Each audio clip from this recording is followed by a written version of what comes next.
Okay guys, obviously we had some personal issues over here on the channel, which has put us back about kind of 9 days, 2 weeks ish as goes releases. So we're just getting to our first Leagues of Votann video now for the launch of the new figures. Games Workshop very kindly did send me all of the new models to do some videos and reviews for you guys. The first one I'm going to do is the awesome new kind of thrice swallowed character, Buri Aegnirssen. Really bad with their names, but he's a very cool character. He was definitely the standout from the new releases for me, and it's the one I was definitely the most excited to do personally, so I'm going to start with him. He's very interesting. What I would like to know from you guys is there's obviously potentially 5 other videos here. There's 5 other pieces of content. There's no way I'm going to be able to do 5 full videos for Leagues of Votann, so I'm going to need your help in the comments. What other new releases from Leagues of Votann would you like to see a video on? And I will do my very best to squeeze them in for you very soon. Now, before I dive into actually painting this awesome character, I just want to get all that other stuff out of the way that I normally have to do.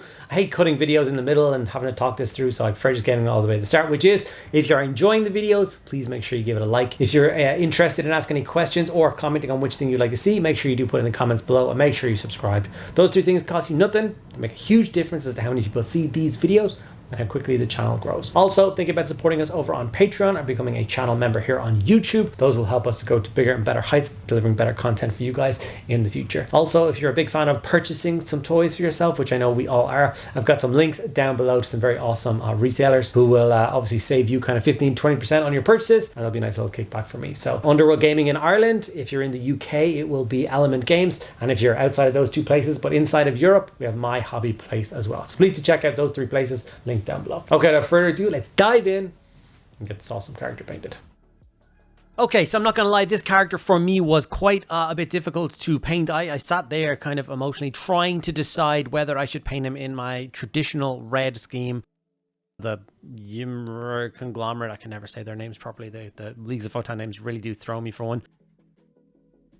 And I thought I was going to do that to make a match in with my Leagues of Votann army, but the more I thought about it, the more I thought this guy would never give up his personal heraldry. Like, he's the last member of his clan. So I think he would definitely hold on to that like identity for dear life and just be this like roaming companion. He would join different Leagues of Votann armies, fight alongside them, but never really like join them or anything like that, if you know what I mean. So I decided to keep him with his standard scheme, which is kind of an off blue armor, which was kind of hard to figure out what colors they were. But I went for it anyway. Kaolian green for the base coat. And then we're going to throw some skeleton horde over his kind of clothy bits and his cape and bits like that. His cape is the bit that is like the really complicated bit. I can paint dead Tyranid skull with all that carapace roaming down his back. But the fleshy cape bit on his back, like I could paint a cape that was meant to be flesh. But what does Tyranid flesh that's dried and turned into a cape look like? And I found that really difficult, and I was kind of stuck for a while as to what I was going to do. But anyway, I played around with it. Hopefully you like the result I got at the end. I do. I think he turned out pretty nice, but it was a long, rocky road of going through that ugly stage. Like for about 90% of painting this guy, I thought I was ruining the model. And it's only when I got to kind of the last 10% that I thought, okay, this is actually quite nice. I'm quite pleased with this. I will put him on my shelf with the rest of my Leagues of Votann models and go from there. So Magos purple for the Tyranid skull going down his back. I still don't know what Tyranid organism this is. I was trying to figure that out for a while, but I can't figure it out.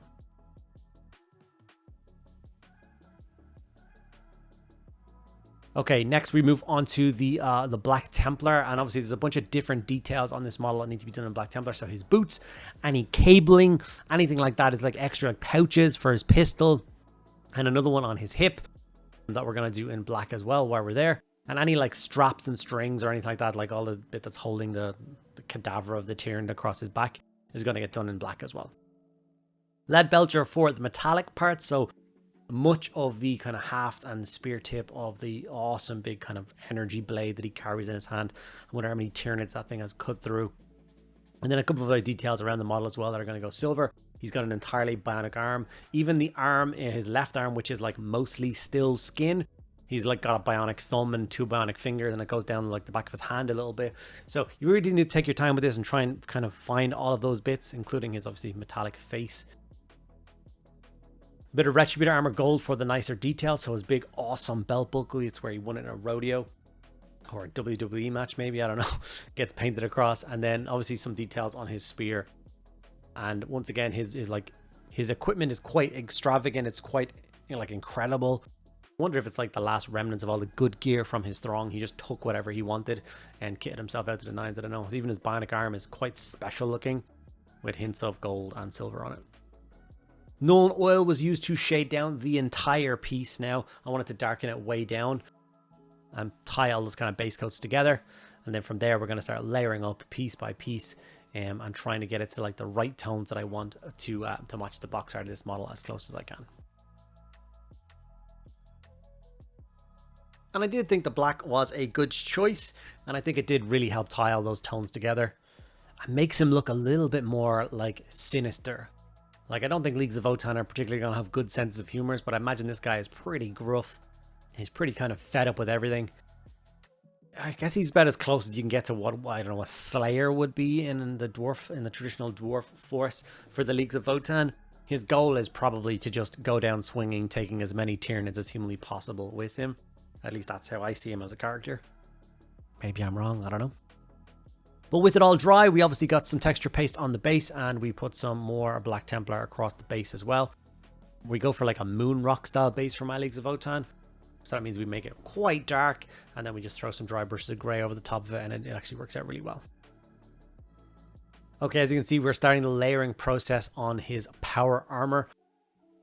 Once again, this is the bit where you have to start being careful with what you're doing, because we're going to try and go through kind of each section by section, starting with the blue. So once we do the blue sections, we're obviously going to be done with that. So when we move on to the cloth bits, try not hit the blue, and so on and so forth.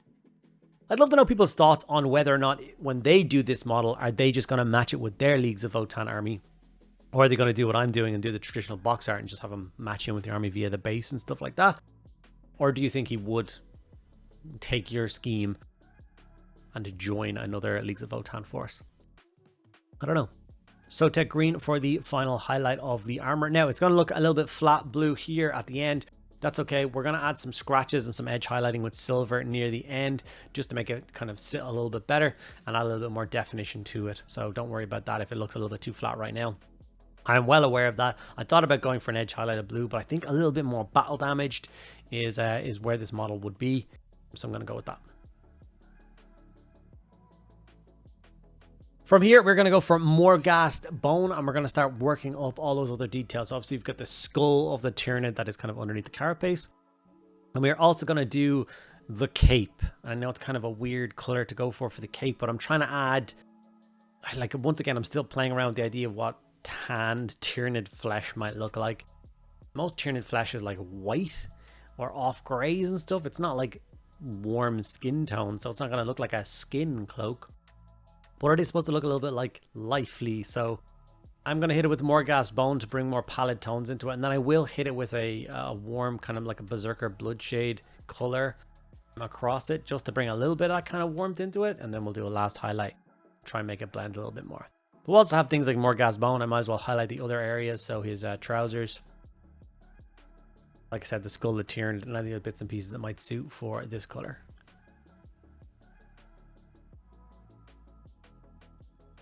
Like I said, at this point I decided to go for that Berserker Bloodshade. Once again, like I kind of had this idea in my head of how to do every section of the model, and except the cape, so I'm very much throwing on colors and hoping it works out. So if you guys have any suggestions on what you would do for a skin cloak for Tyranid flesh, don't be shy and let me know in the comments what you would do. Maybe you can inspire me to do the next one a little bit better. But like when I put the Morghast bone in, I definitely didn't do it in like smooth brush strokes. It was very kind of stippled and scratchy looking. I don't want to make it look like fabric. Genestealer purple was used as the first color to highlight all that awesome Tyranid chitin that goes up his back. I had the air one out there, but any one will do. I just like ones that are kind of a little bit pre-thinned. This was, of course, quite thin, which is okay. So I did two thin coats of it across most of the back pieces until I got a coat that I was happy with. But once again, I'm following the direction of the armored plate and just pulling it towards me, leaving that kind of scratchy line effect through. It's not supposed to look like armor, like as in smooth and polished. The kind of scratchier and more broken up the color looks, I think the better.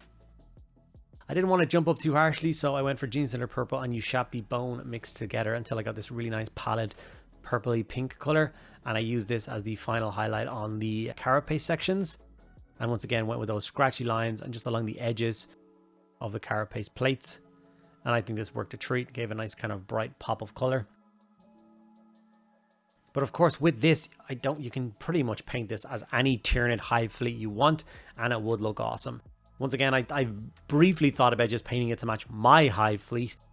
The only reason I didn't was my hive fleet carapace is blue, because he's already wearing blue armor. I decided not to. Whether that was a good idea or a bad idea, I'm not sure. It might get repainted in the future to match in with my hive fleet for some battle report lore or something like that. Who knows? But as it stands, I was quite happy with that result. Now, here's where we come back in with that lead belcher. We're going to work up all of the gold and silver parts, doing nice touch highlights to make those colors pop. And then, like I said before, whilst we have the lead belcher on the palette, we are going to be working that around some of the armor and adding just little scratches. Think about it like a kind of rough edge highlight on the armor plates, but with silver. This guy has been on campaign. He's been swallowed by Tyranids 3 times. If you think his equipment's going to be in good nick, I beg to differ. So you can see now it has brought the armor to life quite a bit, taking the attention away from the flatness of the blue, and I think it's worked a treat. I built up the color with the kind of glowing gem in the center and the eyes. I used kind of Fist on Red, Evil Suns, Wild Rider, dot of white, some gloss varnish, those kind of tones to get a nice kind of gemstone effect. And then we worked up the very minimum amount of skin that this guy has showing, which is just one kind of muscly forearm. We got that highlighted up. And with that, we pretty much brings the painting of this particular guy to a close. I like the Tyranid bits sprouting out from his base, painted the same way as his carapace. The Thrice-Swallowed, I think, looks really cool. He's a very interesting model, a very interesting design. He was definitely the standout model for me for the new Leagues of Votann. I know I asked in the beginning, so I'm going to just reiterate now. I'd love to know your thoughts and feelings on what other Leagues of Votann miniatures from the new range you would like to see me do a video on. And I will be sure to get that done. But now that this guy is finished, I need to store him safe and sound. And you know me, all my miniatures these days are getting stored with the War Mag system. So I simply take the magnets off the sticky strip, stick it onto the base, and then store this guy in a case until he's ready to be used in battle. All of my display cases are pretty much full now. So in order to keep dust off these models, keep them a little bit more organized, and obviously a little bit more safe, I, like I said, throw them into a War Mag case. This is kind of a random character one. You can see the salamander I did last week in there as well. I don't have a specific case for Leagues of Votann yet, but I'm sure I will in the next little while. Put them away, and then after this we will show you the finished result in some nice still images of what this guy looks like. Hopefully you enjoyed this video. Make sure you do those things I asked earlier. Like, comment, subscribe, and I hope you're looking forward to the next video. Thanks a lot, guys. See you in the next one.